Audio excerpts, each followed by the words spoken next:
Okay, dear friends, good evening. We have left this topic yesterday, you can very well recall, and that is Marxism and the impact of Marxism on Europe. My friends, once again, I am reminding you, you have to make an organic whole, and the topic starts with Industrial Revolution. In fact, we are not going through a single one topic. You are just tackling the different topics in a very integrated way. For example, we entered into the part third. In part third, there are the four subtopics, you know. First one, Industrial Revolution. Second one, Marxism. Third one, Socialism, Marxism. Third one, Neo-Imperialism. Imperialism or colonialism and Neo-Imperialism. And the fourth one, that is First World War. So today we have to finish the topic Marxism. It is almost on the point of finishing. But apart from this subtopic of Marxism, we have to deal with 3-4 other thinkers as well. For example, you might have found there Herbert Spencer, you can say an staunch individualist. Then second one, Karl Marx and comparative study of Karl Marx and Herbert Spencer, Charles Darwin, Herbert Spencer and Karl Marx, the comparative study. Apart from that, I have to deal with the 3 important thinkers of the time. One is Karl Marx, second one is Darwin, third one is Nietzsche, and fourth one is Sigmund Freud. That is interdisciplinary approach. मतलब हमें बहुत सारी चीजें बचा हुआ है उसमें. एक तो लास्ट में हमें बचा हुआ है कि मार्क्सिज्म का यूरोप में जो इंपैक्ट हुआ, underline the critical impact of, और because critically examine the impact of Marxism on 19th century Europe. Possibly I have given this question to you yesterday. And after finishing this part, then you have to move to that subtopic. मतलब उसके बाद हमें competitive study करना है. Competitive study में हमें 3 thinkers करना है, Charles Darwin, Herbert Spencer. Charles Darwin और हर्बर्ट स्पेंसर दोनों एक दूसरे से लिंक्ड है. और फिर आता है कार्ल मार्क्स. उसके बाद हम आएंगे इंटरडिसिप्लिनरी अप्रोच पर. इंटरडिसिप्लिनरी अप्रोच जो आपका है, उसमें हम 3-4 उस टाइम के थिंकर्स की चर्चा करेंगे कि कैसे उन्होंने हिस्ट्री के फोर्सेस को मूव किया. बस हमारा काम वो हो जाएगा. फिर हम imperialism, colonialism and new imperialism वाले टॉपिक पर मूव करेंगे. So first of all we have to deal with the question. The question assignment I have given to yesterday. So we have to move to the assignment and you people have to make me clear कि what your position.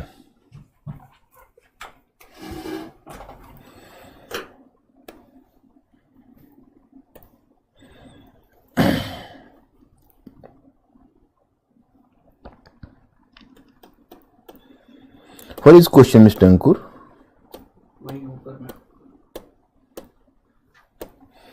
Nowhere, I think. Okay, that's all. Yeah.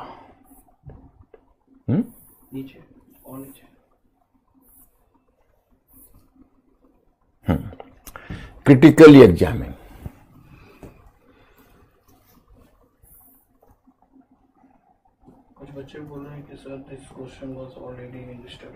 Okay, study material. Yes, I have given the same question. You people are right. I have given the same question in study material and mistakenly yesterday I have placed the same question. So I think there is no relevance of discussing this question today, because now I have to go through the previous question, or you can say the model answer, which I have already given to you. So now I am leaving it here. तो मैं इसको आज यहीं स्थगित करता हूं. हाँ, आज मैं एक फिर दूसरा असाइनमेंट आपको दूंगा. So you have to write this answer for tomorrow. Yes. Karl Marx applied his critical intelligence to wealth of nations, where Smith had seen only the sunlight. Marx saw only the shadow thrown upon the human scene by the unimpeded exercise of individual liberty. Elucidate. Dipanshu, you have asked me a question on comparative study of Adam Smith and Karl Marx. and you have cited a question here. This question has been placed in the question paper Mains History Optional 2016. Very standard question. But Deepanshu, here I have to persuade you to withdraw your question because this is your GS class. And as this question was already in history optional, so you can say in optional you have to move slightly vertical. Actually, in general studies, you know, you are required to have the knowledge of class 12, something between class 12th and graduation. And particularly in optional paper, you are supposed to possess the knowledge of honors standard. So there obviously you can say question is going to be slightly more standard. So Deepanshu, there is no problem. I can answer your question because in the mains and history optional paper, I am already doing this question. But problem is that other students will feel upset क्योंकि ये थोड़ा सा technical question है, इसमें और कुछ नहीं है. If you will just ask me informally, I'll just impart you. In 2016, this question you have asked me the question. So in this question, Deepanshu, basically the comparative study of Adam Smith and Karl Marx. So actually, Adam Smith and Karl Marx was having the different perception about the laissez-faire. For Adam Smith, laissez-faire is the panacea and the remedy to all sorts of economic maladies. But Karl Marx believed that no, this laissez-faire will create more problem than it solve it. So Karl Marx, Adam Smith believed that in market there is some sort of equilibrium in the interest of the producers, the consumers and the workers. So there should be the supply-led growth, and you have to do the production automatically. The, you can say, interest of the three stakeholders had to, you can say, counterbalance each other. So naturally the market had to function according to the same internal laws. In fact, the market had to actually function according to its own internal laws, and that is the equilibrium, you can say, in the interest of the three stakeholders, the producers, the consumers and the workers. But Karl Marx believed that no, what you call laissez-faire, that is wrong. That is not truly laissez-faire. Because here the capitalists are having the heavy weight in the relation, because capitalist class was owning machinery and the machinery was going to replace the labor. So Adam Smith is talking about the bargaining position of the labor, but such bargaining position is not available to labor because they are just fighting for earning bread, and capitalists had to, you can say, work for earning profit. So both are not at the same level playing field. Capitalists are in much stronger advantageous position. And secondly, after industrial revolution, when the machine started to replace the human labor, the workers lost its bargaining position furthermore. So there is no question of equilibrium in the interest. Basically, the workers are subjected to unbridled exploitation by the capitalist class. So it is in this context you have to prove that, whereas in free trade policy, here you have to underline the fact that whereas in free trade policy, Adam Smith underlined the sunlight, but Karl Marx simply observed the dark shadow. मतलब कुल मिलाकर मैंने आपको बताया कि Adam Smith ने मुक्त अर्थव्यवस्था की काफी तारीफ की थी और कहा था मुक्त अर्थव्यवस्था की नीति अपनाइए, जो वर्कर्स हैं, पूंजीपति हैं, कैपिटलिस्ट क्लास हैं और जो कंज्यूमर्स है, जो उपभोक्ता है, सबके इंटरेस्ट में एक नेचुरल संतुलन होगा, जो मैं आपको समझा चुका हूं, आप लोग शायद समझ पा रहे होंगे. तो उनमें एक नेचुरल संतुलन होगा, लेकिन इसलिए मार्केट अपने रूल्स के अनुसार चलेगा. और कार्ल मार्क्स ने उसको रिजेक्ट कर दिया, लेसेज-फेयर को. कहा कि आप जिसको लेसेज-फेयर कहते हो, लेसेज-फेयर है ही नहीं. उसमें जो कैपिटलिस्ट है उसका बड़ा स्ट्रॉन्गर पोजीशन है. एक बार जब इंडस्ट्रियल रेवोल्यूशन शुरू हो गया तो मशीन ने वर्कर्स को, मानव लेबर को रिप्लेस कर दिया.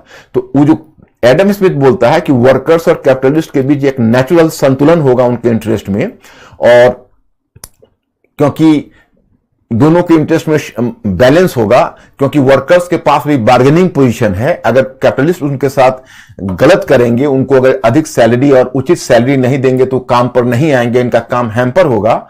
तो वो कहना है कार्ल मार्क्स का कि ऐसा तब होगा जब वर्कर्स के पास बार्गेनिंग पोजीशन होगा, सौदेबाजी की शक्ति होगी। लेकिन जब मशीन मानव लेबर को रिप्लेस कर देगा तो ये स्थिति नहीं रह जाएगी।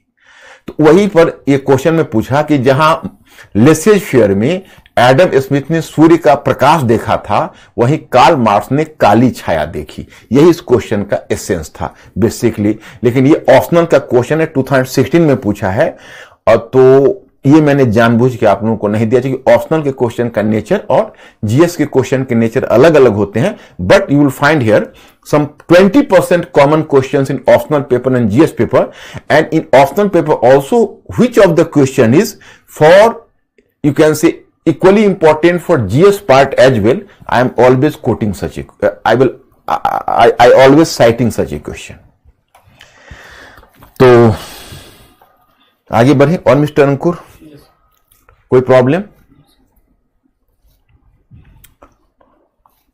लेकिन still I am Deepanshu, you are so conscious कि at least you are going through the question paper. It is really a matter of rejoice for me. I am happy कि यू आर सो कॉन्शियस।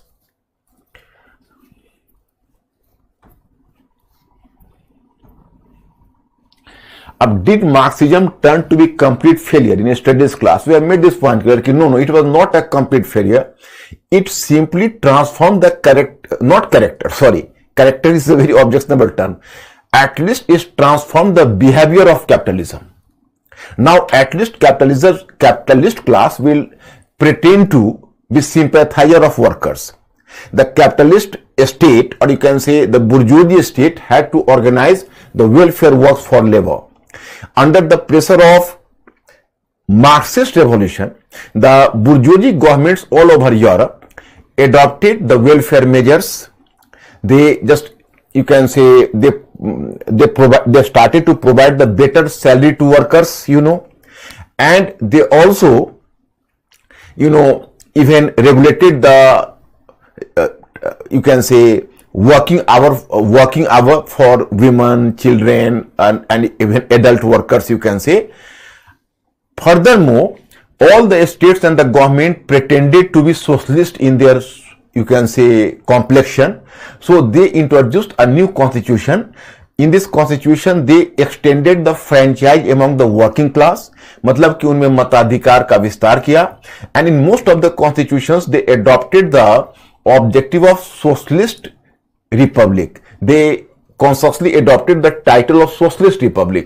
मतलब उन्होंने बहुत सारे ऐसे pretend किए मानो कि चलो हम वर्कर्स के सिंपैथाइजर्स हैं। तो चलिए कम से कम मार्क्सिज्म के डर से कैपिटलिज्म ने अपना बिहेवियर तो चेंज किया ना। उन्होंने सोशलिस्ट रिपब्लिक जैसा एक फेक नेम तो लिया अपने गवर्नमेंट के लिए, और उनके लिए बहुत सारे वेलफेयर मेजर्स भी चलाना शुरू किया। तो ये तो कम से कम फायदा हुआ। हम कैसे कह सकते हैं कि मार्क्सिज्म फेल कर गया 19th सेंचुरी में? एंड 20th सेंचुरी की तो बात छोड़िए, in the early 20th century you will find there the Russian revolution had to take place, and after that you can say the Soviet Russia would emerge with the first socialist country in the world, socialist government in the world. तो उसकी बात तो अलग है, लेकिन 19th century में भी ये कंप्लीट फेलियर नहीं था। तो ये आपका स्टैंड है और मैंने आपको लिख कर दिया हुआ है, तो ऐसा कोई प्रॉब्लम नहीं है। इसलिए मैं कंटेंट दे देता हूं कि लेक्चर सुनने के बाद आप मिस भी कर जाएं तो कंटेंट पढ़ते चलें और मेरे फार्मूला को याद रखिएगा। एक तो जब आप एक सब टॉपिक करें तो जब एक पार्ट हो जाए तो there you have to give some time after making a revision for 20-25 minutes. For example, you can say part third would be finished, and after finishing part third, then you people inform me, are you clear about the part third or not? Are you clear about the changes or not? So likewise part second, how the changes are going on, and I'll ask you can you write the precisely write over the changes or part 2 in 600 words? Can you write the, you can say, changes in your own words in 600 words in part third? तो जब आप बोल दोगे कि हाँ मैं ऐसा कर लूंगा तो मैं 100% कॉन्फिडेंट हो जाऊंगा कि अब आपका IAS लाइक प्रिपरेशन हो चुका है। आप खुद से लिख सकते हो, खुद से सोच सकते हो, आप प्रिसाइजली लिख सकते हो, आप किसी मैटर को एक्सटेंड कर सकते हो, आप उसको प्रिसाइज बना सकते हो, तो वो आपको बहुत हेल्प करेगा ओवरऑल प्रिपरेशन में। ओके, अब मैं आपको आगे progress of individualism parallel to Marxism, अब just my students, is my question, you people are supposed to answer my question, is individualism, are individualism and Marxism complementary to each other or antagonical to each other, or antithetic, you can say antithetic to each other? Once again I am repeating the question, whether individualism and socialism or Marxism are complementary to each other, or are they, you can say, antagonistic to each other?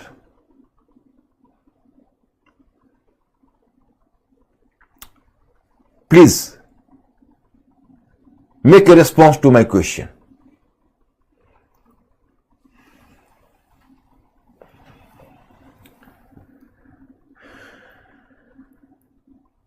Marxism and individualism.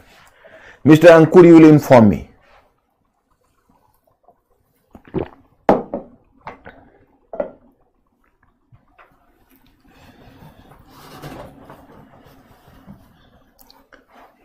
Maximum antagonistic. Yes, good. You are correct. Now here I have to make you familiar with another thinker. For example, Charles Darwin. But Charles Darwin was basically a scientific thinker. He has written a text, Origin of Species. Whatever he wrote about the origin of different species in the nature, the evolution of nature. So he was basically a biologist, you can say, or biologist come anthropologist you can से. तो Charles Darwin तो चलो एक scientist था, scientific thinker था. उसने एक पुस्तक लिखी, origin of species. Origin of Species, you people are familiar, in 1859, So in this text, Charles Darwin tried to prove that in fact the natural creatures or the creatures of nature, so they developed through gradual evolution, and in course of evolution the weaker species, they simply perished away. They could not survive. But the stronger species, after removing the weaker one, they could survive and they could progress, and they, you can say, became the dominant elements in this nature. मैंने उनका कहना था कि देखिए, ये जो प्रकृति है और उसके जो विभिन्न प्राणी है, जो क्रिएचर्स हैं, उनका ग्रेजुअल एवोल्यूशन हुआ और पैदा तो बहुत सारे हुए थे, लेकिन जो वीक थे वो मर गए, वो पेरिश कर गए, और जो स्ट्रॉन्गर थे, स्ट्रॉन्गर ने सर्वाइव ही नहीं किया, बल्कि आपने अपने आप को नेचर पर डोमिनेंट बने हुए, जिसमें एक ह्यूमन बीइंग्स भी. तो क्या, चलिए, ये बात तो उन्होंने बायोलॉजी के टर्म में कही, एंथ्रोपोलॉजी के टर्म में कही, लेकिन मैं students, when any specific scientific ideas appears, I have just told you in enlightenment as well, if there is some scientific discovery, so this scientific discovery was going to influence the human consciousness as well. The human consciousness as well. So obviously you can say if there is any scientific discovery, it is going to influence the other social sciences as well. So actually Herbert Spencer, he was basically an individualistic thinker. He was an individualist, what is individualism. But he got inspired further by the ideas of Charles Darwin and his book, his text, Origin of Species, and he emphasized the theory survival of the fittest. And Herbert Spencer drew the attention of European governments. He was a British thinker. Even nature is not making any, even you can say nature allows the weaker species to die and perish away, and the nature even protects and further strengthen the strong species. So even nature is patronizing the strong species, and nature is not taking care of the weaker species which had to perish away in course of time. So why did the government try to protect and preserve the weaker section of society? Why did the government adopt the welfare measures for the weaker section of society? Why did not government allow the weaker section of society to die and perish away naturally as was done by nature? So, and why did the government try to artificially just, artificially, you can say, slow down the progress of a stronger for the sake of weaker. The government should allow to move the stronger to move further and to make further progress, because that his progress will result into the progress of society, and better just stop taking care of the weaker section. They are supposed to die. अब बताइए, मैं फिर हिंदी में आपको बोल देता हूं, Herbert Spencer ने कितनी रिएक्शनरी बातें कही, अगर आज कही जाए तो पूरी दुनिया में हाहाकार मच जाए। उसने कहा कि देखो भाई, जब नेचर कमजोर प्राणी को मरने देता है, मतलब वीक स्पेसीज को, और स्ट्रॉन्ग को आगे बढ़ने देता है, तो गवर्नमेंट क्यों चिंता करती है पुअर के लिए और वीकर के लिए? क्यों वेलफेयर मेजर्स चलाकर और अपने रिसोर्सेस को वेस्ट करती है? और क्यों स्ट्रॉन्गर लोगों पर टैक्स लगाया जाता है, रिचर लोगों पर टैक्स लगाया जाता है? रिचर लोग तो अपनी टैलेंट के बल पर आगे बढ़ते हैं, उनके टैलेंट को पनपने देना चाहिए, इससे सोसाइटी की तरक्की होगी, और वीकर को मरने देना चाहिए। अब बताइए, इस तरह का रिएक्शनरी अगर विचार हो आज की तारीख में, तो आप ही बताओ वर्ल्ड वाइड वैसे थिंकर पर कितना अटैक होगा? Can you imagine? लेकिन हर्बर्ट स्पेंसर ने ऐसा कहा, और you will surprise to know that कि Herbert Spencer was in fact the one of the most reputed thinkers of 19th century Europe. इतना रिप्यूटेड थिंकर हर्बर्ट स्पेंसर था कि here I have to brief an story. Eric Hobsbawm, he is a British historian. He was basically a British Marxist historian.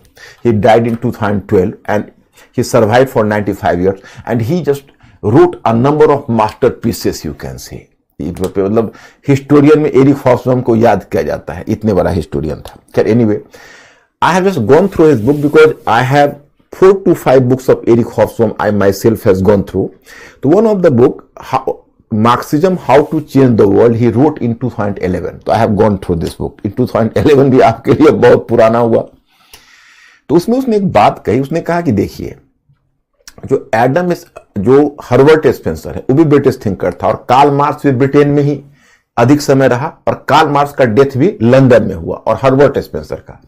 तो एक high gate London एक जगह है, वो high gate London पर Karl Marx का ग्रेव बना हुआ है, और वहीं पर हर्बर्ट स्पेंसर का ग्रेव बना हुआ है। और एक इंटरेस्टिंग बात बताता हूं माय स्टूडेंट्स, कि दोनों का ग्रेव बताता है एरिक हॉब्सबॉम ऐसा है, हम तो कहीं हाई गेट नहीं जा सके, लेकिन मन में एक साथ है कि जरा हम कार्ल मार्क्स और हर्बर्ट स्पेंसर का वो ग्रेव जरूर देखूं जो आमने सामने पैरेलल में है।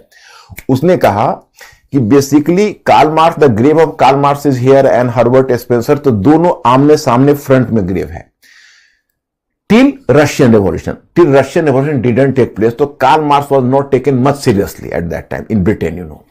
So that's why, you know, our Herbert Spencer was the most important thinker. So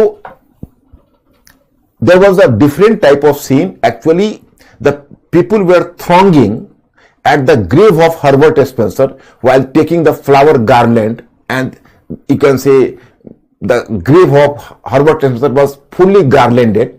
And the grave of Karl Marx was completely neglected. You will find there some dry leaves were just moving here and there. No one was going to take care of it.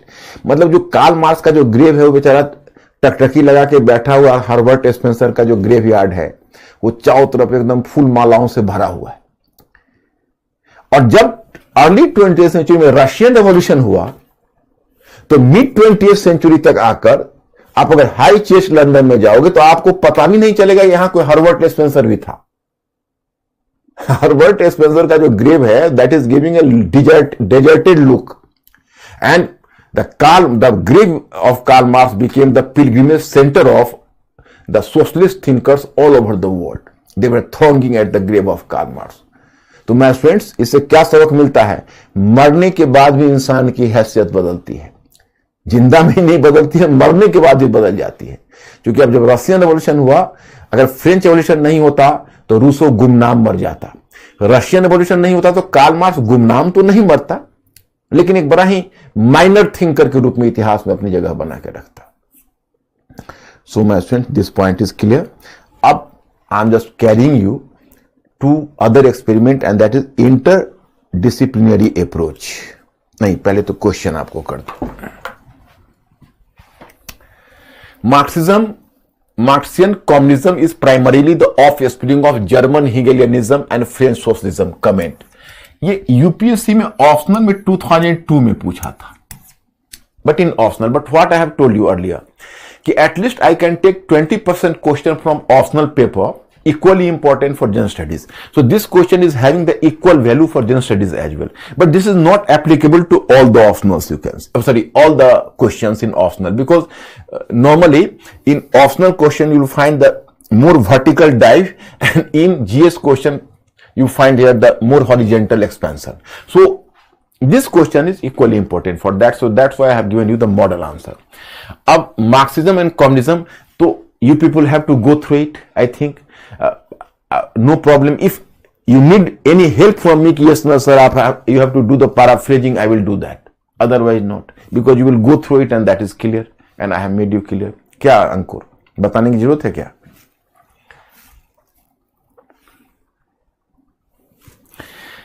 Marxism was an extreme form of socialism, and factors like the ideas of the French socialist and that of the German philosopher Hegel played an important role in motivating it.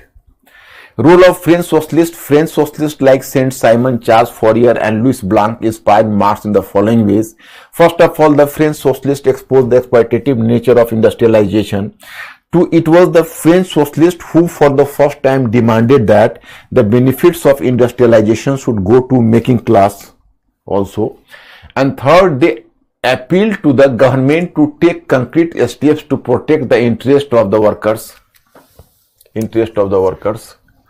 Louis Blanc motivated the workers to attain political power.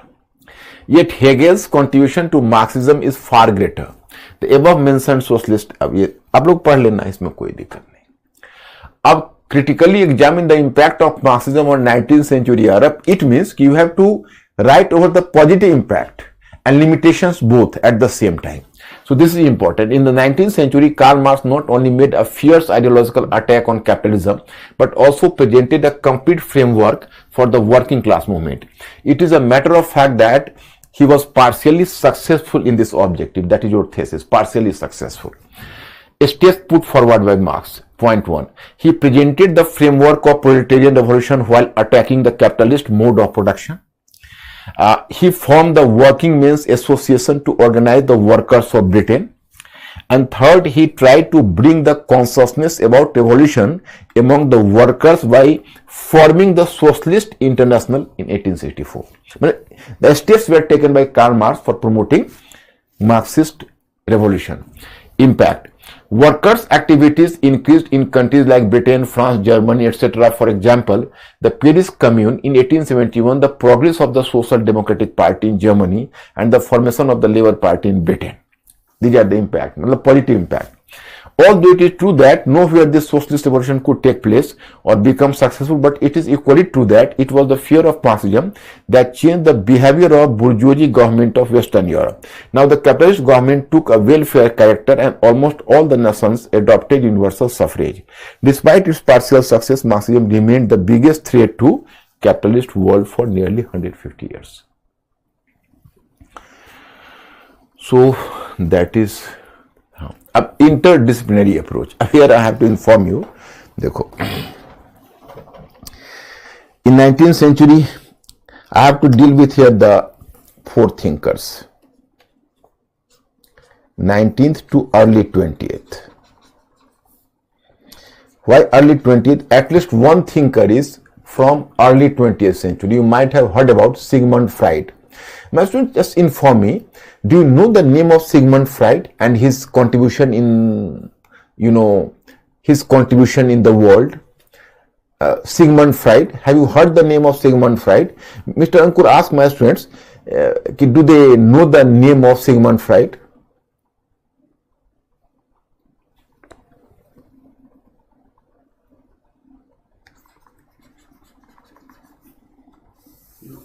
No. Okay, I am making. One thinker is Charles Darwin.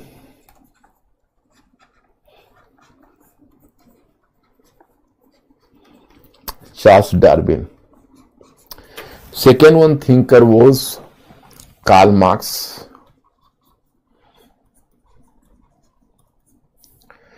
third one thinker was Nietzsche,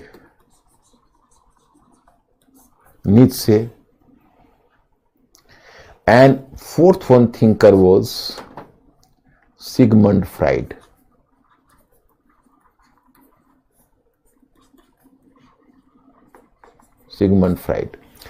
And my students, except Sigmund Freud, all the three thinkers belong to 19th century. Sometime I am going to be surprised what a colorful century in 19th century was, because 19th century could have given birth to such the great thinkers of the time, which had influenced the course of history so deeply.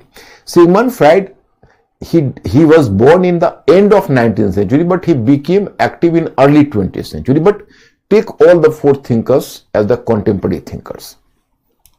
What are the common point among them, you can say? So at least the three thinkers, you can say 1, 2 and 3, except Nietzsche, the Charles Darwin, Karl Marx and Sigmund Freud, all are having their specialty. Charles Darwin, basically he was a biologist cum anthropologist who has given the theory of origin of species, origin of this species and this universe, And Karl Marx had given the theory about the future evolution. And Sigmund Freud has given the theory of psychoanalysis, how the human behavior is influenced more by his subconscious mind than the conscious mind. So Charles Darwin brought a revolution in the world, ideological revolution. अब देखो, apart from world history, मैंने कल भी आपको बताया था कि दुनिया में इनके बारे में जानना चाहिए। आपको कोई भी सब्जेक्ट हो, आप ऑप्शनल पेपर में आपका सोशियोलॉजी हो, हिस्ट्री हो, पॉलिटी हो, कोई भी ऑप्शनल हो, आप बिना इन थिंकर्स को जाने हुए आगे बढ़ ही नहीं सकते हो। तो लाइफ में जैसे people have to understand enlightenment, what is enlightenment, जैसे वर्ल्ड हिस्ट्री करने के बाद पर्टिकुलरली आप ऐसा महसूस करोगे कि आप बहुत क्वालिफाइड अपने को महसूस करोगे। किसी भी सेगमेंट में आप जाओगे तो आप अपने को, तो वर्ल्ड हिस्ट्री को मैं मानता हूं कि ये है वर्ल्ड ज्योग्राफी, जैसे world geography, world history, Indian geography, Indian history, these are creating the foundation work. And after that, then you are moving to the other part of general studies. So you can do the supplementary work. जैसे अब मैंने world history ही उठाए, तो आपको दुनिया के सारे important thinker से आप वाकिफ हो जाओगे। And particularly we are going to be conscious, so it is not a difficult task. Likewise, you can say even constitutionalism. In constitutionalism, in the last, you can say, I will once again make you clear कि how did the constitutionalism start in the world from enlightenment, और कैसे कैसे दुनिया में constitution का evolution होता गया। तो वहां पर भी हम लोगों को केयरफुल रहना है।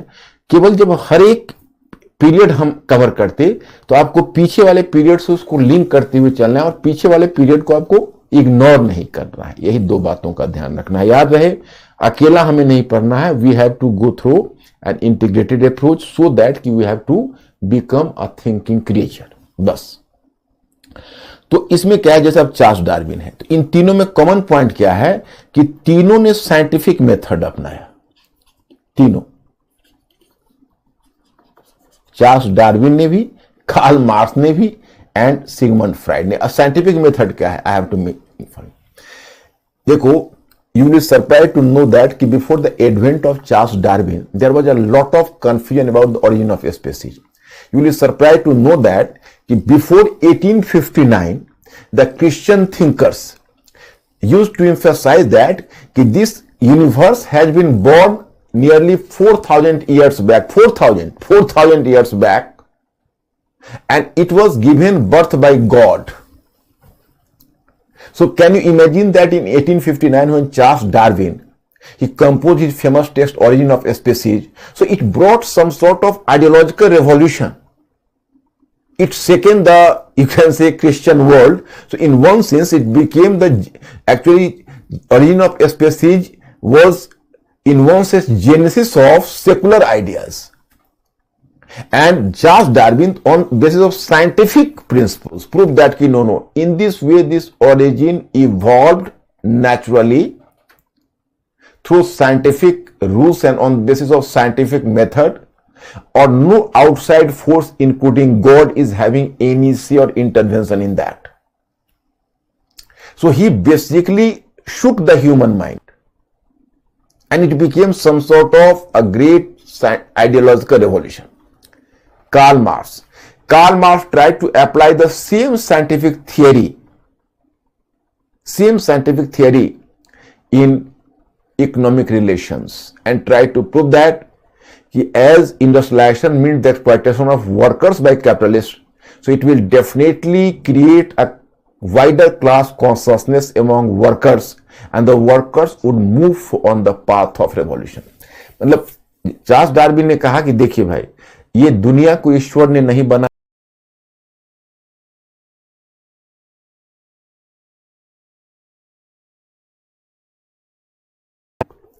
उसने कहा, चार्ल्स डार्विन ने नहीं, इस साइंटिफिक मेथड से इवॉल्व हुआ है और उसने पूरी साइंटिफिक थियरी दे डाली उसके लिए, तो एक तरह से सेकुलरिज्म को प्रोत्साहन दिया। और ये जो कार्ल मार्क्स है, कार्ल मार्क्स ने वही फार्मूला इकोनॉमिक फील्ड में लगाया। उसने जैसे उसका फार्मूला था कि more industrialisation means more exploitation of workers and more exploitation means कि the fast rise of class consciousness among workers and the growing class consciousness had to give birth to a workers movement, a working class movement.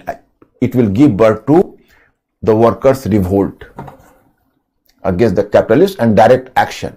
तो मतलब लग रहा था कि हर कुछ scientific है, ऐसे करोगे तो ऐसे एक्सप्लॉइट होगा, तो ऐसे वर्कर्स में क्लास कॉन्शियसनेस आएगा, तो वर्कर्स ऐसे रिवॉल्यूशन की तरफ जाएंगे।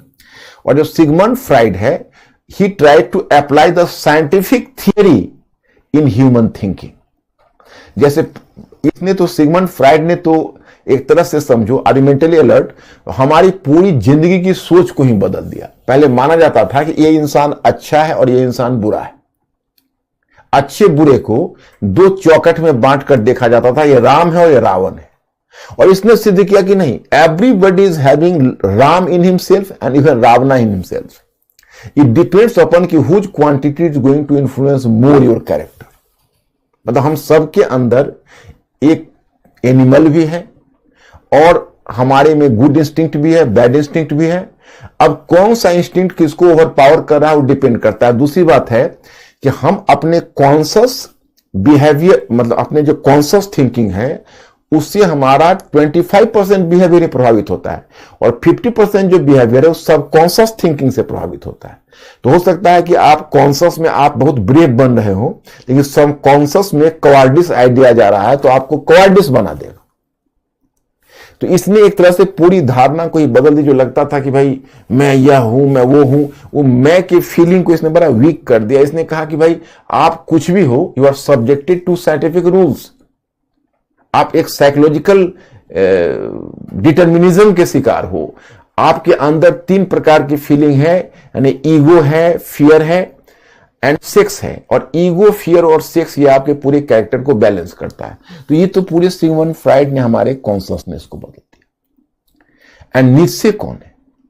नीत्शे बहुत रेवोल्यूशनरी थिंकर है 19th सेंचुरी का। He became the father of postmodernism as well. कैसे? तो ये क्या बोलता है? ये बोलता है कि Nietzsche put a question mark to veracity of all the ideas since the time of Plato. प्लेटो के टाइम से जो अब तक दुनिया में विचारधारा का विकास हुआ था, उस पर नीत्शे ने प्रश्न चिन्ह लगा दिया।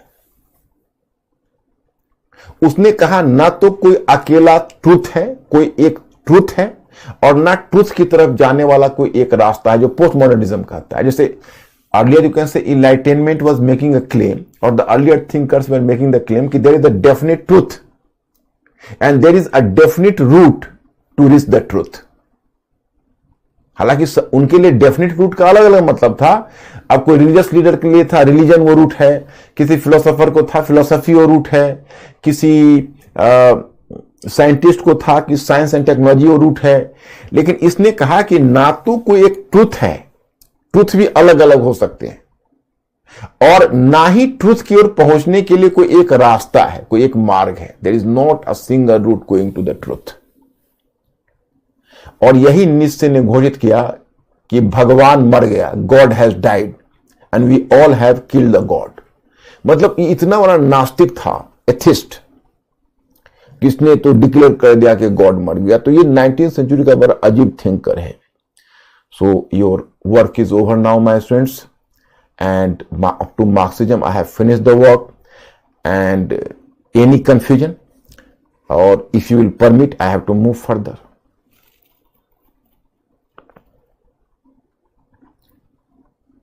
Mr. Ankur, what is the situation?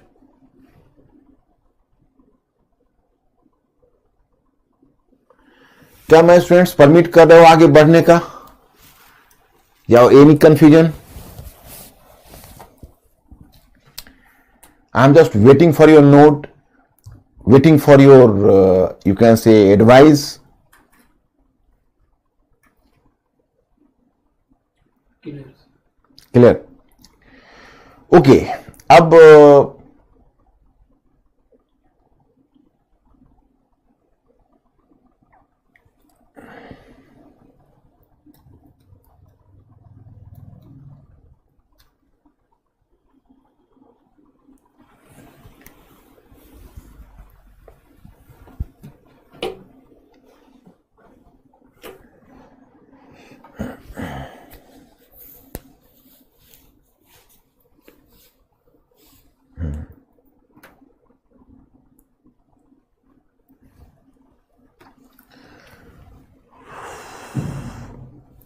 my one question is, have you downloaded my study material on imperialism, on neo-imperialism? Have you downloaded the study material? Please inform me.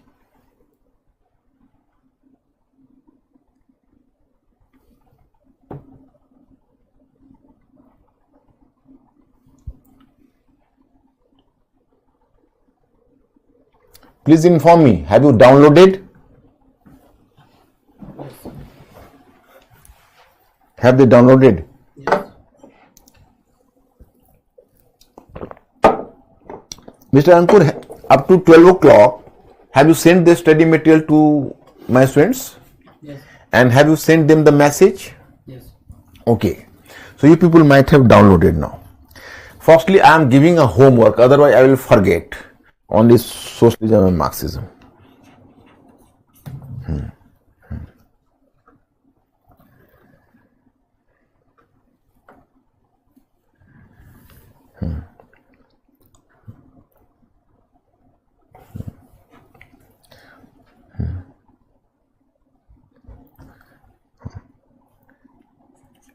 In what way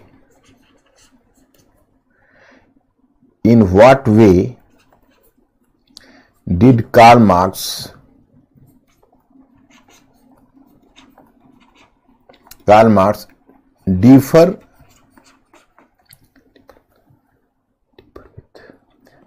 in what way did Karl Marx differ with early socialist thinkers?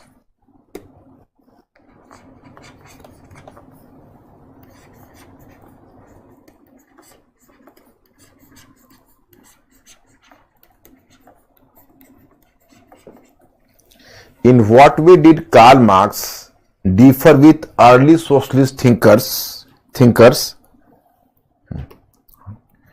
Why did Marxism fail to produce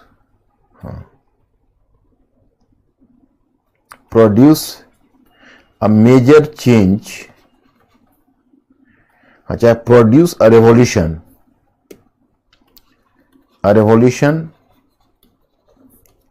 in 19th century Europe. And in this question I am giving you in 250 words.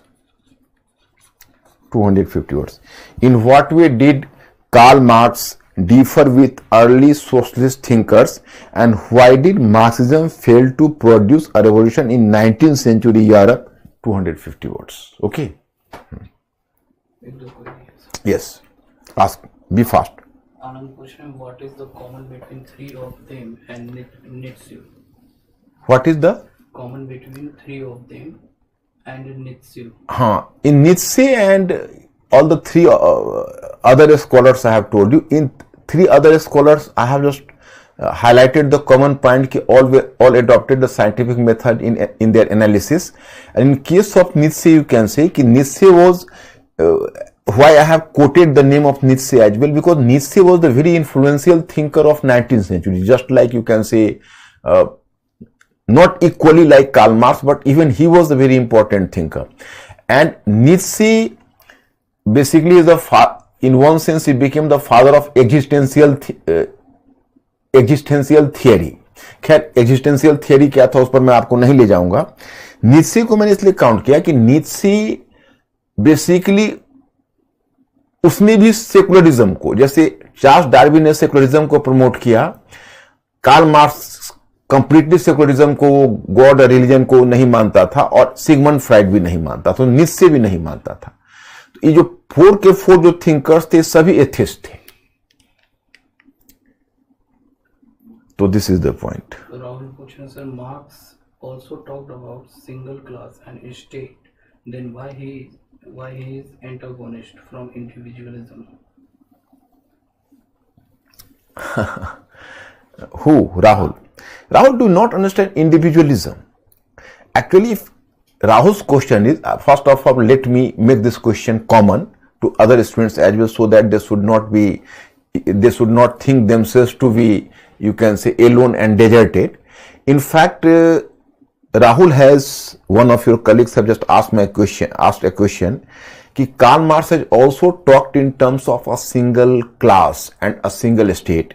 Then how was Karl Marx opposed to individualism? So it means कि Rahul mistakenly you have taken the single proletariat class as an individualism. No. Individualism means कि among the proletariat a single person will keep himself away and he will talk in terms of his own identity, then he is individualist. But if you are talking in terms of in whole proletariat class, so this is the community feeling. The proletariat had to bring the revolution on the community basis. There is the collective power of the workers, not an individual power of workers. Alam पूछ रहे हैं sir, according to Darwin, we will believe in religion or not? Definitely not, Alam. According to Charles Darwin, there is no question of God and religion. The whole universe has been created and the different species have come into existence on the basis of the scientific evolution. So there is no question of God and religion according to Charles Darwin. Rahul पूछ रहे हैं sir, what was the view of Karl Marx in behavioralism in political theory? Rahul, your question is very far-fetched. Karl Marx was nothing to do with the behavioralism in the political theory. There are so many thinkers and it is not essential to compare Karl Marx with all the thinkers, you know. Ayushi पूछ रही, was Nietzsche was an existentialist as he didn't believe in God? Yes. Who has asked this question? Ayushi. Ayushi? Yes, you are right. He is an existentialist. But Ayushi, are you familiar with existentialism? It is really a matter of great happiness for me that some of you are having some other information. Existentialism term I have consciously dropped because I think this term may be tormenting for you people because you are not having the meaning of existentialism. Existentialism and ideology, a philosophy you can say, and definitely Nietzsche was associated with that. Dipanshu पूछ रहे हैं, analyze Marxian conception of historical materialism as a critic of Hegelian dialectics. Once again, Dipanshu's question. Analyze Marxian conception of historical materialism. Historical materialism, yes. As a critic of Hegelian. Obviously, you can say Hegelianism. Marx was basically antithetical to Hegelianism on the ground that Hegelianism was the staunch idealist. He believes in the primacy of idea, and Karl Marx believes in the primacy of matter. So Karl Marx, कल तो मैंने Karl Marx Deepanshu मैंने तो कल crystal clear कर दिया था कि Karl Marx ने तो यहां तक कहा कि मैंने हीगेल के फिलॉसफी को और उसके आइडियाज को सिर के बल खड़ा पाया था और मैंने उसको सीधा करके पैर के बल खड़ा कर दिया. तो उसका कहना था कि हीगेल जो डायलेक्टिसिज्म है वो देखता है आइडिया के बेसिस पर और कार्ल मार्क्स वहां क्लास के बेसिस पर और मेटेरियल बेसिस पर देख रहा है. तो ये सब तो कल मैं दीपांशु समझा चुका था, फिर ये नई चीज क्या आ गई. उत्सव पूछें sir, when will history of shramik class start?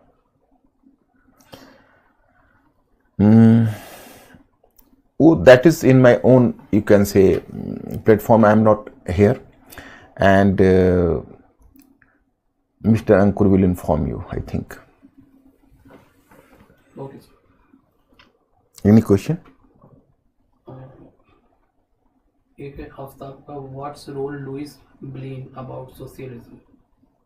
Aftab, What? What's role Louis Blanc about socialism? Louis Blanc, Blin नहीं, ब्लेन लिखा है, ब्लैंक हो गया। ये तो बता जो, हाँ लुइस ब्लैंक पढ़ो ना। तुम लोग फिर वही, तुम लोग के पास कोई नया क्वेश्चन नहीं है, वही घिसी पिटी क्वेश्चन को उठाते रहते हो। इसमें तुम्हारा टाइम जा रहा है ना, 7:22 हो गया। अब लेट मी गो, तुम लोग के पास क्वेश्चन है नहीं। मैं इतना क्लियर समझा चुका हूं। अब क्वेश्चन खींचने के लिए क्वेश्चन मत करना कभी भी। You people have to ask me the question if needed, otherwise you are having the very precious time, 1 hour 20 minutes, very tight schedule. But still I am entertaining your question if that is essential. लेकिन अगर आपको जरूरत नहीं है तो please आप class को delay मत करो, क्योंकि बहुत सारा काम करवाना है ना।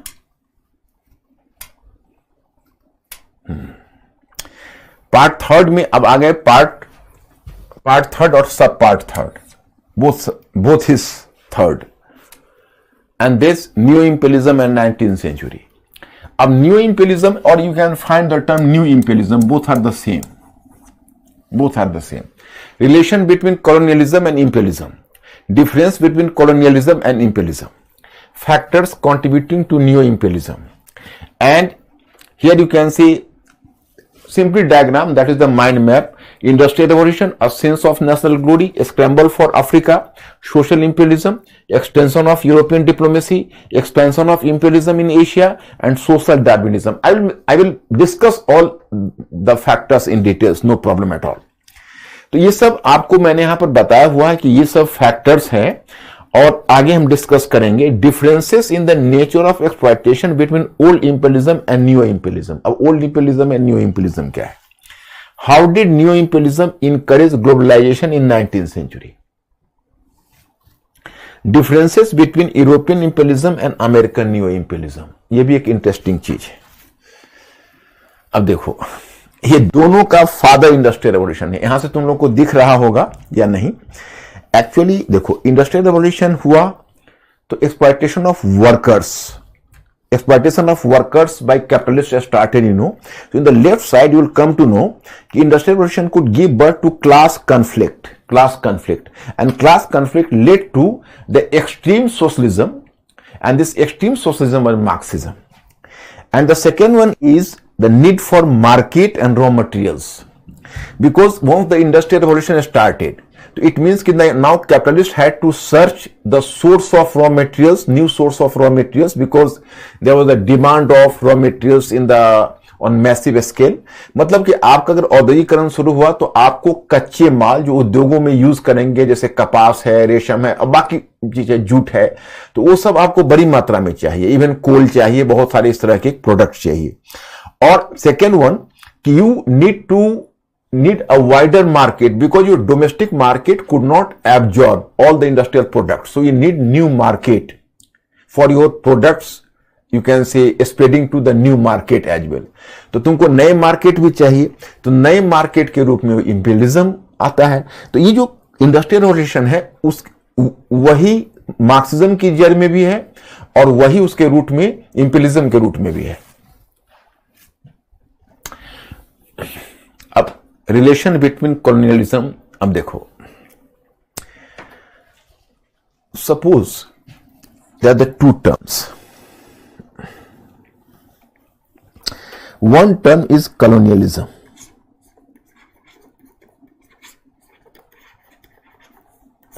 and another term is imperialism. Actually, here I have to inform you that these two terms are having the two different connotations, you know, but these are the meaning of the term colonialism and imperialism are having the different connotation in the dictionary of different scholars. Actually, there is some confused state कि what is colonialism and what is imperialism. जो widely accepted view है वो ये है कि imperialism का मतलब होता है कि you have conquered, माने conquering some region, having the control having the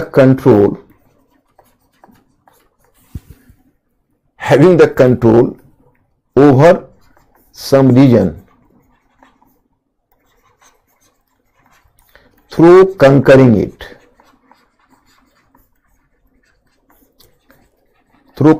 it, मतलब कि आप किसी रीजन को कंकर कर लेते हो, उस पर कंट्रोल कर लेते हो।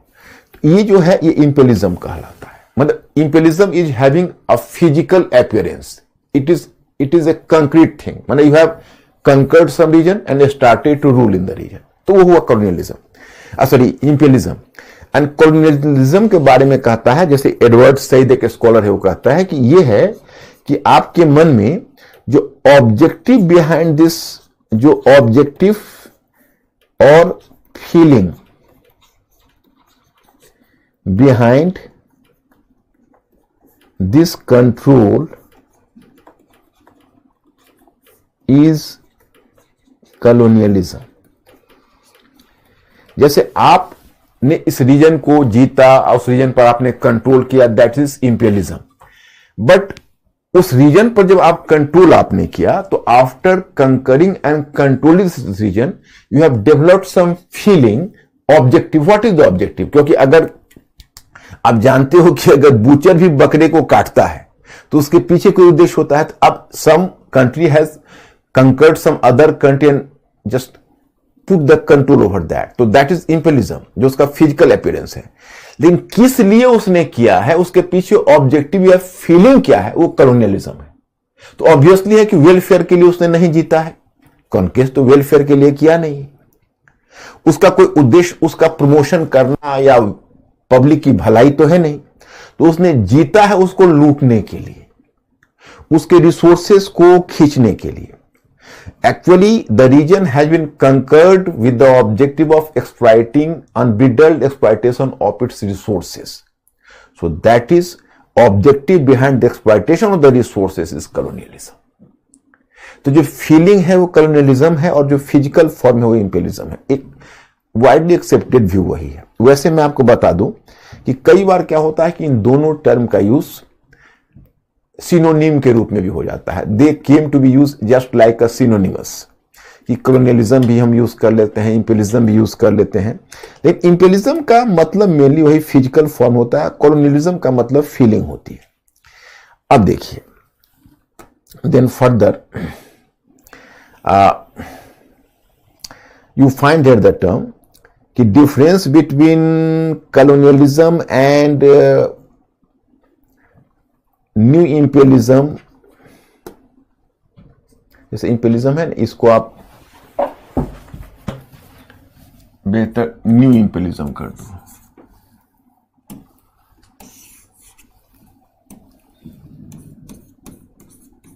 न्यू इंपेलिज्म देखो, दो फेनोमेना है। One phenomena you people have to go to the past along with me. I have taught you earlier commercial revolution. Before commercial revolution, I have discussed with you geographical discovery. कि how did geographical discovery lead to, you can say, conquest and control of different regions? How did in 16th and 17th century there was the expansion of Europe in other continents? So this was, here you will find the term normally colonialism or colonial expansion, that is called colonial expansion. लेकिन उसके लिए एक और भी term use होता है, जो 17th century का जो कॉलोनियलिज्म है उसके लिए एक टर्म होता है ओल्ड इंपेरियलिज्म भी इसको बोलते हैं, ओल्ड इंपेरियलिज्म। अब इसमें भी वही बात होगी, जो आपके मन में फीलिंग है वो कॉलोनियलिज्म है, और जो आप विशेषकर जो आप Latin America, northern America, Africa के कोस्टल रीजन, उसका कंट्रोल जो यूरोपियन पावर्स करने के लिए 17th सेंचुरी में आए थे, उनको ओल्ड इंपेरियलिज्म भी कहते हैं।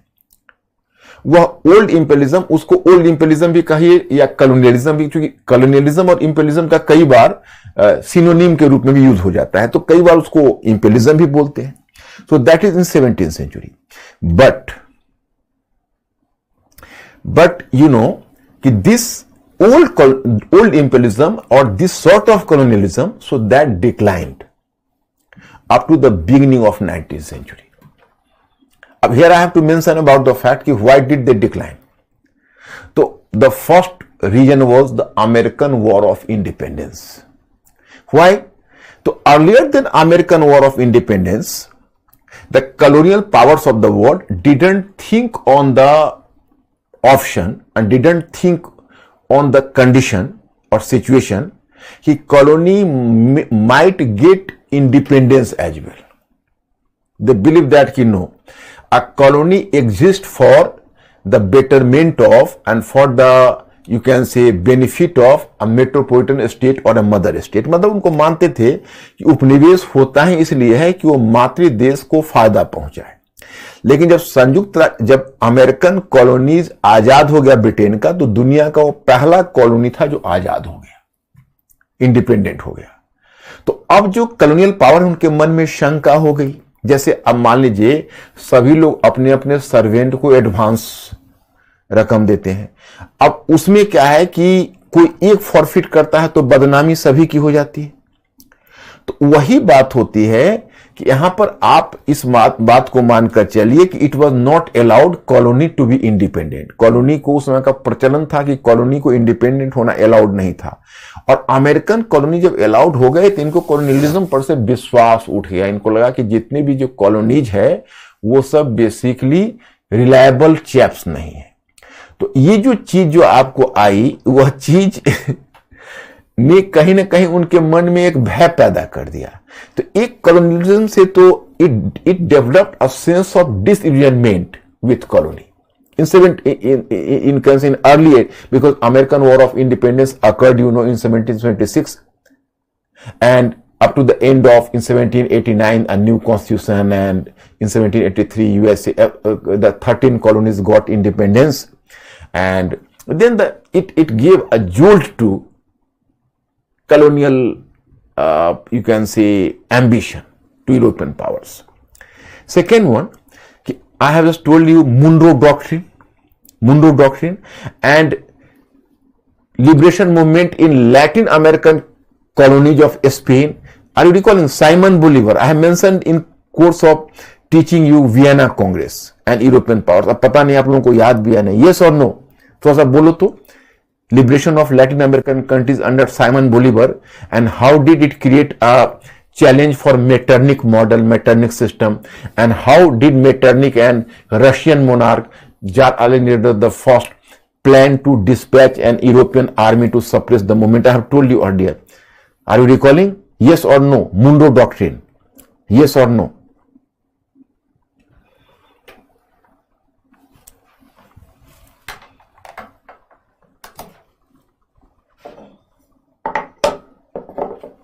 Yes. याद है? गुड।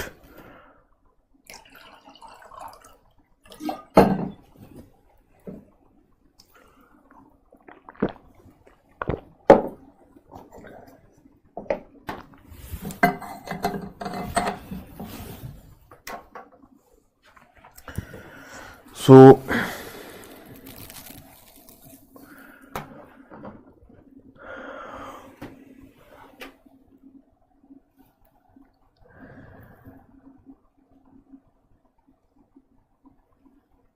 पूछ रहे हैं सर कि can we say that colonialism is under the imperialism? Can we say that colonialism is under the imperialism? No. Imperialism is under colonialism. Who has asked this question? Anand. Imperialism is under colonialism. Because there is the colonial objective.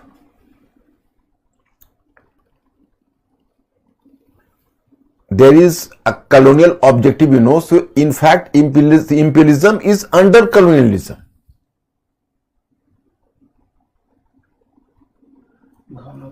Sir, can a country be both imperial as well as colony also? Yes, definitely. Imperialism is control or colonialism is objective. Objective behind the control.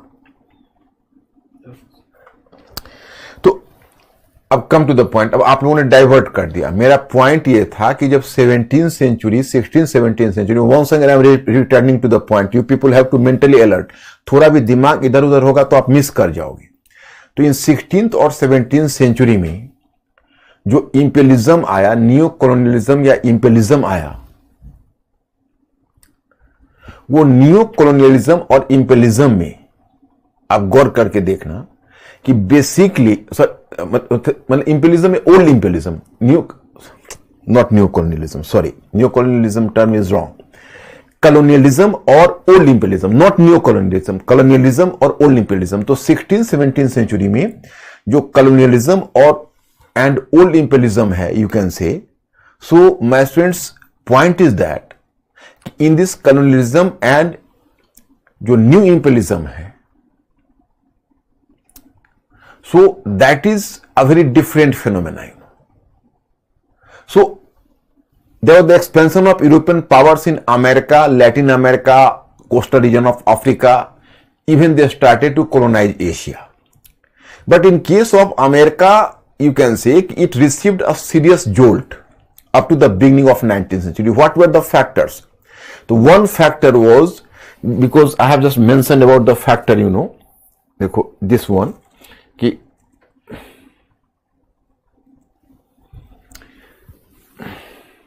The American War of Independence gave a serious jolt. I have mentioned कि American war, जैसे आप अगर जाके इस matter को पढ़ोगे आज तो आपको खुद मिल जाएगा।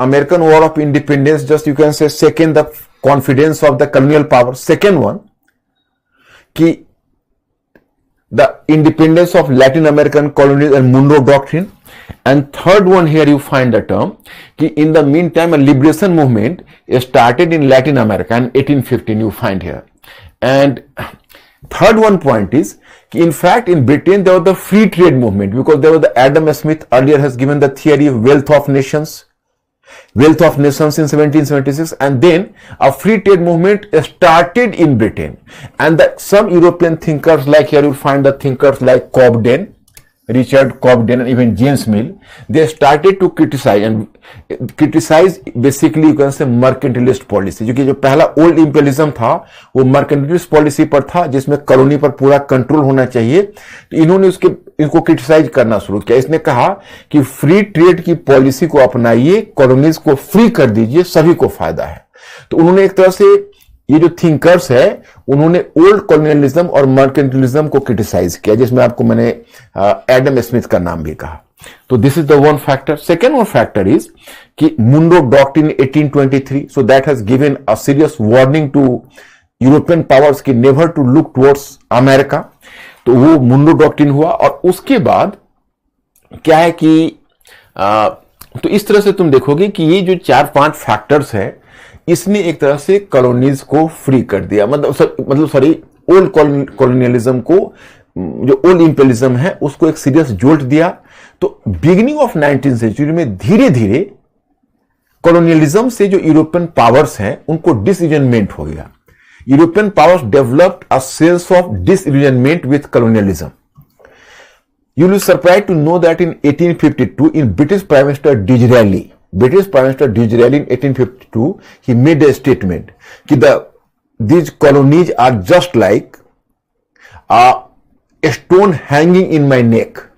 मैंने उसने कहा कि देखो हम ये उपनिवेश नहीं चाहते हैं, ये उपनिवेश हमारे ऊपर बर्डन है, हमारे गले में इस तरह से लटक रहे हैं, पत्थर की तरह लटके हुए, मतलब इनको उठा के फेंको। तो जब एक क्वेश्चन आता है कि जब उनको कॉलोनियलिज्म ओल्ड इंपेलिज्म से इतनी चिढ़ हो गई थी और एक मेंटालिटी हो गई थी भाई कॉलोनीज को लिबरेट कर दो, तो फिर वही ओल्ड इंपेलिज्म न्यू इंपेलिज्म के रूप में या न्यू इंपेलिज्म के रूप में इन 1870 में दोबारा रिटर्न क्यों हुआ?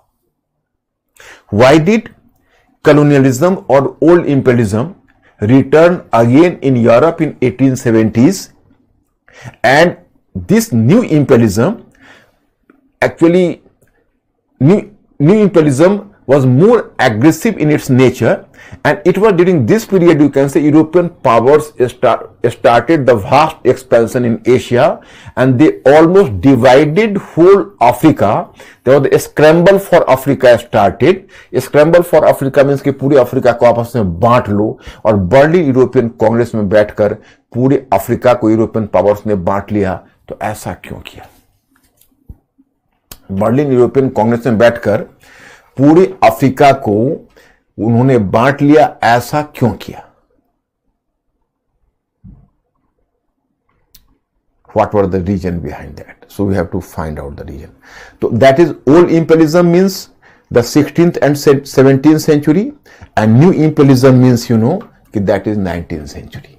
In 1870 onwards, once again the same colonialism, or you can say old imperialism, returned again. तो 1870s के बाद ऐसा क्या हुआ कि फिर वही जो ओल्ड इंपेरियलिज्म है वह दोबारा रिटर्न होकर आया।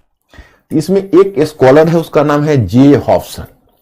तो जे हॉब्सन ने एक टेक्स्ट लिखा था, उस टेक्स्ट का नाम था, यानी पहले इतना बताओ, यहां तक आप समझ गए, और एनी क्वेश्चन, फिर मैं आगे बढ़ता हूं, क्योंकि आज आप लोगों ने मैटर भी नहीं पढ़ा होगा ढंग से,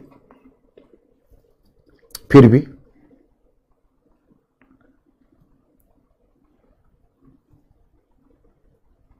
are you okay?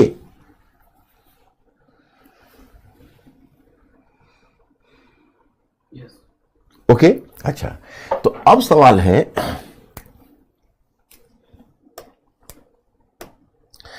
Old imperialism तो already we have passed, but now the main idea is new imperialism. New और न्यू कुछ भी कर सकते हो, न्यू भी कर सकते हो, न्यू भी। Imperialism after 1870, after 1870s, and from 1870s,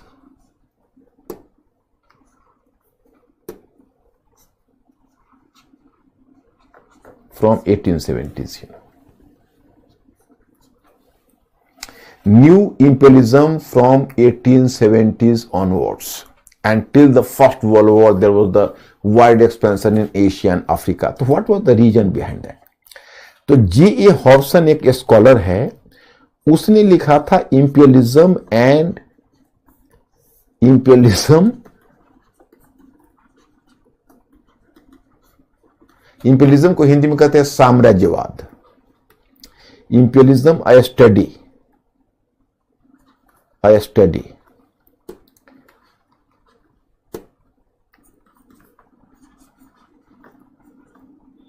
imperialism में स्टडी में कहता है कि देखो, मैं आपको बताऊं, थियरी है उसकी। उसने कहा कि देखिए, ये जो basically he just try to prove that कि it is the consequent result of industrial revolution. Why consequent result of industrial revolution? तो he says he was basically an, you can say, ultra socialist thinker. So he just try to establish that कि देखिए, basically होता यह है कि industrial society, you can say, you have started to produce the industrial products, और the era of mass production started. Means industries are producing the products on massive level. So, but the domestic market is unable to absorb the products. Why? Because the capitalists are not fair to their workers. They were not giving the proper salary and other facilities to workers. So their workers are just lacking in purchasing power. So as their workers are not having the purchasing power, and that formed a majority part of their society and their country, so obviously you can say that their domestic market was going to naturally shrink, because their workers are not having the purchasing power. So as their home market or domestic market shrinks, so there are two options. One option is either to have to do the fair justice to your workers. They would not do that.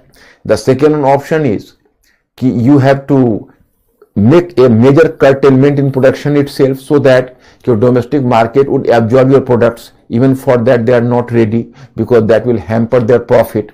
So they prefers a third route, and that is they have to expand मतलब they had to expand in others market, they had to capture other market, and they had to just, you can say, spread their products in you can say in other market, you know. So naturally the search for market led to the imperialist expansion. So that's why it gave birth to imperialist expansion. तो इसने कहा कि देखिए होता क्या है कि जैसे आप इंडस्ट्रियल रेवोल्यूशन के बाद जो प्रोडक्शन होता है, तो प्रोडक्शन क्या है कि वो पूरा का पूरा जो प्रोडक्शन है वो मार्केट एब्जॉर्ब नहीं कर पाता है। डोमेस्टिक मार्केट तब एब्जॉर्ब कर पाता कि अगर लोगों के पास परचेजिंग पावर होता। लेकिन जो इंडस्ट्रियलिस्ट हैं वो अपने वर्कर्स को उचित सैलरी नहीं देते हैं, तो उनके पास परचेजिंग पावर नहीं होता है, तो वो उनके प्रोडक्ट को नहीं खरीद पाते हैं, तो डोमेस्टिक मार्केट उनका श्रिंक कर जाता है, छोटा हो जाता है। तो वो क्या करते हैं कि दूसरे के मार्केट में घुसना चाहते हैं ताकि मैं वहां अपने प्रोडक्ट को बेच पाऊं। तो इससे क्या होता है कि इंपीरियलिस्ट एक्सपेंशन स्टार्ट हो जाता है। ये किसका कहना है?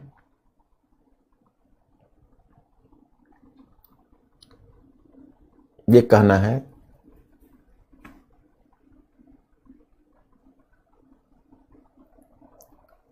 जे हॉब्सन का।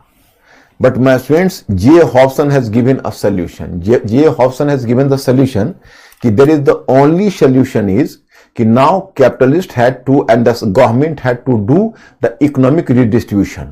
मतलब सरकार को चाहिए कि आर्थिक पुनर्वितरण कर दे। अब मुझे एक क्यूरियोसिटी हो रही है, you have to fulfil my curiosity. जैसे एक टर्म आता है economic redistribution. Do you know the meaning of economic redistribution and what does it mean and how did this economic redistribution is going to enlarge the market? मैंने उसका कहना था कि आप इकोनॉमिक रिडिस्ट्रीब्यूशन कर दीजिए, आपका मार्केट बड़ा हो जाएगा। तो क्या आप बता सकते हो कि इकोनॉमिक रिडिस्ट्रीब्यूशन से मार्केट कैसे बड़ा होगा और इसका मतलब क्या होता है? कुछ कुछ खास टर्म्स अगर आप नहीं समझोगे तो आगे नहीं समझ पाओगे। So this is a very famous term, economic redistribution. So अब what is economic redistribution? Are you clear about this term economic redistribution? Please inform me.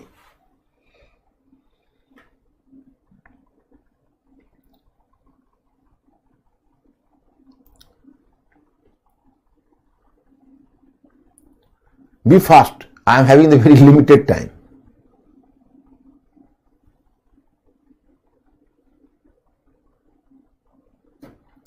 Be fast.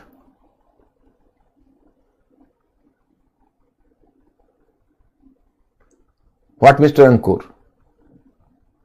Are they clear? Yes. Yes or no? Jaldi. Yes. Distribution of money in equally. हाँ, economic distribution means you are just pulling out the money, you are just snatching the extra resources from the ultra rich and distributing the same among the poor. That is called economic distribution. तो जे Hobson कहता है कि आप economic redistribution कर दीजिए, rich से छीनकर poor में बांट दीजिए, वर्कर्स को आप अच्छी सैलरी दीजिए, अच्छी फैसिलिटी दीजिए, आपका डोमेस्टिक मार्केट बढ़ जाएगा और इंपीरियलिज्म खुद रुक जाएगा क्योंकि दूसरे मार्केट में जाने की जरूरत नहीं होगी। यहीं पर लेनिन डिफर करता है। लेनिन कहता है, व्लादिमीर लेनिन ये बोलता है, no you are wrong, the capitalist government can never do the economic distribution because capitalist government is always sympathising the capitalist class, not the workers. So capitalism can never change its character according to Lenin. Capitalism, the only solution to capitalism is its death, not reforms.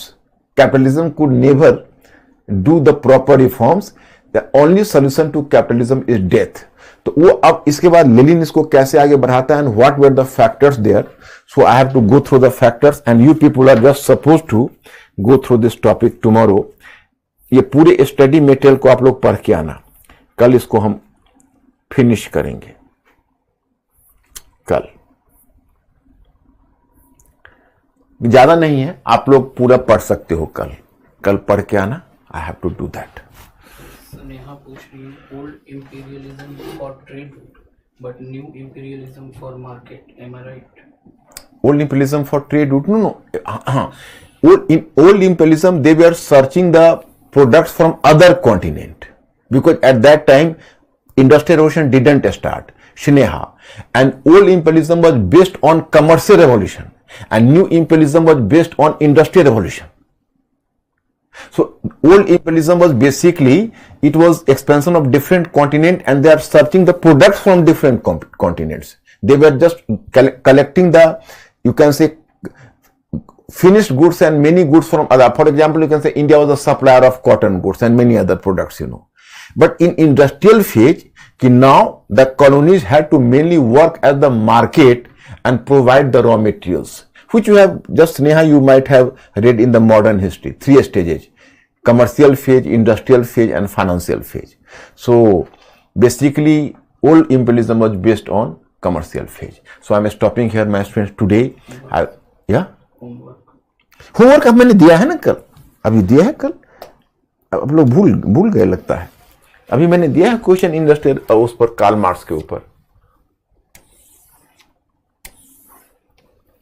This one, no, कौन सा दिया है अभी Karl Marx के ऊपर? On marxism I have given a question, mister Ankur.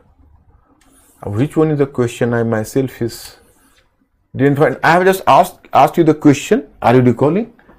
I have given you the homework on Marxism and socialism. Yes. Okay.